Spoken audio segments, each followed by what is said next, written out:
What is up, guys? Welcome back to another video. Today, we've got some more Bible study. We're going to be reading Proverbs chapter 2.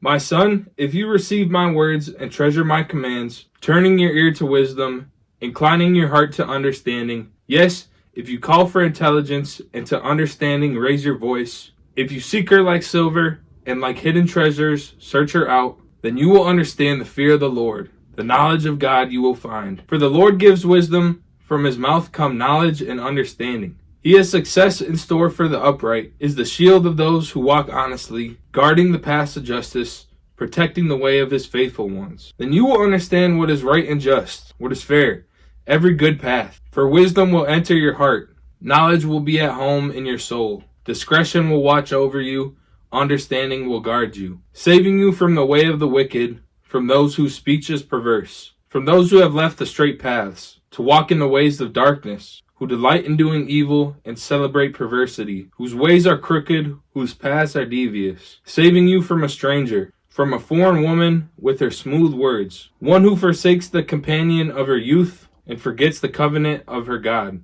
For her path sinks down to death, and her footsteps lead to the shades. None who enter there come back or gain the paths of life. Thus you may walk in the way of the good and keep to the paths of the just. For the upright will dwell in the land. People of integrity will remain in it. But the wicked will be cut off from the land. The faithless will be rooted out of it. This one's pretty easy. It just tells us how important wisdom is. It gives us discretion. It gives us the ability to know what's right and wrong. What actions we should be taking. And this is something we should pray to God about. Because once we get that wisdom, it keeps us down the right path. And then later in these verses, we see what happens when you stray off that path. You start delighting in evil. You start to become so lost. And the path of the evil leads you away from God. And not only will you not have a relationship with God here on this earth, you won't have one for the rest of eternity. Really think about that for a second. I started to think about every rough time I had in my life. And whether I realized it at the time or not, what was getting me through those hard times was God. So the thought of not being able to have any interaction with God for the rest of time is literally nothing but